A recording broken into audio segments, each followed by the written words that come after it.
All right, this is the fourth time I've tried to make this damn video. People keep on calling, but all right. This is Adam, by the way. I'm gonna talk to y'all about the Constitution. A lot of y'all don't know that there's two of them. There's two constitutions. There's the organic, which is for our rights, everything, and then there's another one that's for the corporation, the United States of America Corporation, all capital letters. All right. Y'all think I'm crazy, but you can look it up. There's two of them. Look up the Act of 1871. All right, I'm gonna start with President Lincoln. President Lincoln, he was probably one of the better presidents, I guess. But he did some bad things, he did some good things. One of the good things he did, he was trying to fight what the central banks in the nation were trying to do to him, and he started printing greenbacks, and during the Civil War or whatever. But so I mean, the Civil War, I don't think it was about blacks, slaves, whatever. I mean, it was more about state rights. Um, I think Lincoln saw that what Congress and the central banks were trying to do. I mean, even the early president said, if you give the power of money to a separate entity, then the nation's gone, it's done.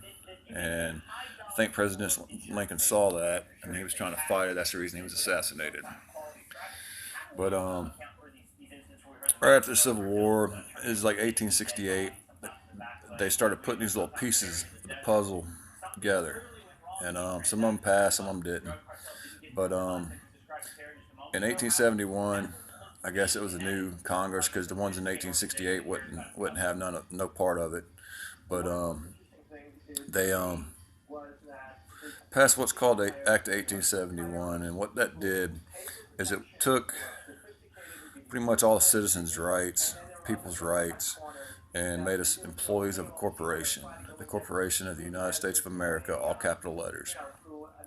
All right, it's, I mean, there's a lot to read on that, but y'all, every one of y'all should.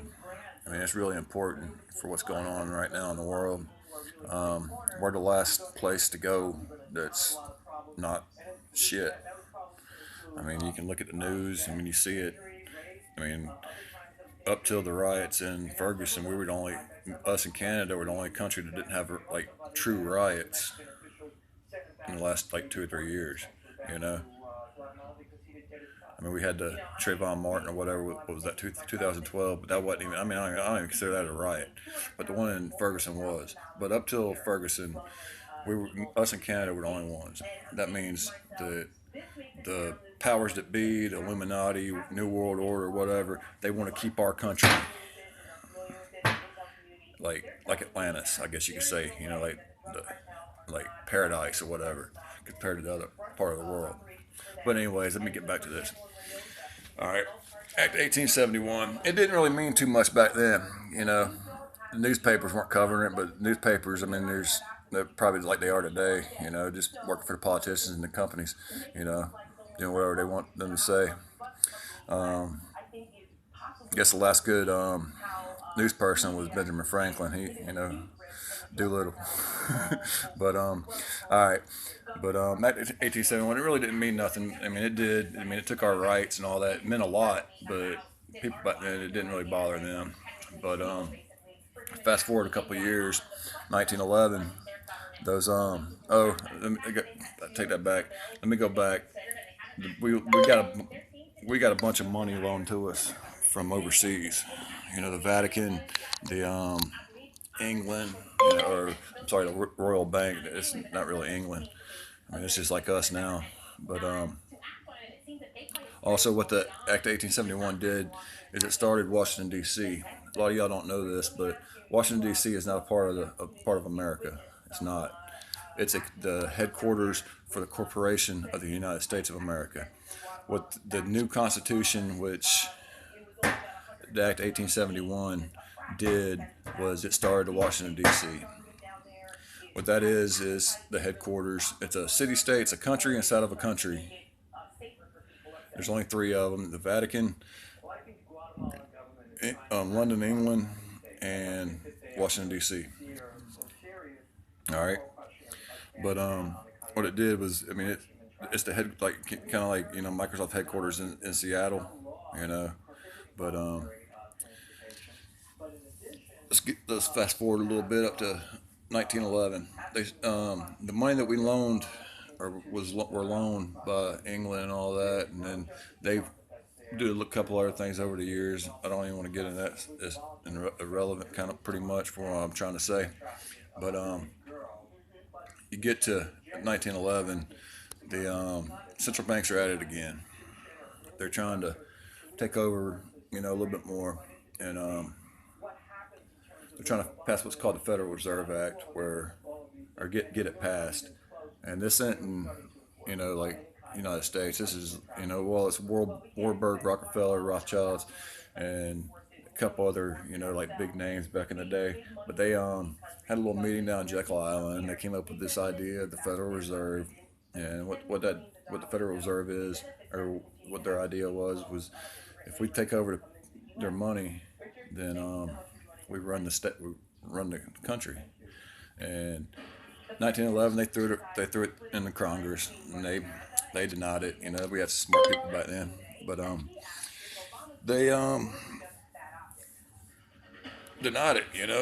And so they got this bright idea: we'll fund this little dickhead named Woodrow Wilson, and give him money so he can become president.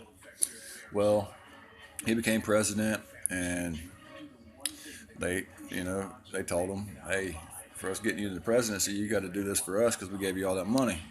So in 1913, it was the Christmas break for Congress. They him and it was like 4 congressmen, the only ones that were in Washington. They signed what's called the Federal Reserve Act. Gave another country, another company, whatever, the power to print our money. You don't get what that means, do you? They charge interest to the government to get money so they could do whatever they wanted. I mean, everything we buy, we're in debt. Like, as soon as you put that dollar in your hand, that's called debt. But Federal Reserve is like the worst thing to ever happen to America, because if you can't tell, you see all these broke some bitches around here. I'm broke most of the time. Everybody broke most of the time, but the Federal Reserve Act, it kind of changed America for the bad. It gave us shit. They took over the country when they did that, and they put us in perpetual debt. Woodrow Wilson, on his deathbed, said that he couldn't believe he did that. He destroyed his own country by signing that law into law. But let's fast forward up a little bit. 1930. Oh, actually, I can't do that yet. And right after 1913, there was the World War was going on with Germany and England and all them. World War One.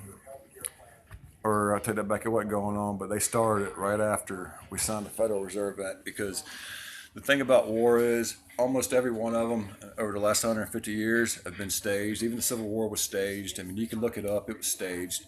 But these banks, like the England banks, they'll fund both sides of the war, and and pretty much make out who's going to win it. But that way they make money on both sides of it. But because the losing country, all the money that they got loaned, they have no way to pay it back, so they own it, kind of like a rock. I mean, it's not out yet, but I'll pretty much tell you that, But anyways, I'm gonna fast forward up to 1933, after the World War. Oh yeah, I'm gonna fast forward back up to 1933. That's when the Social Security Act came out.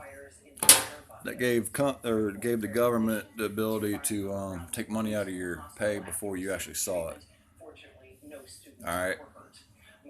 You don't get the stipulation of that until you get. Until I'll talk a little bit later. But all right, that gave them the right to do that. And then, Hitler. That's about time Hitler came to power.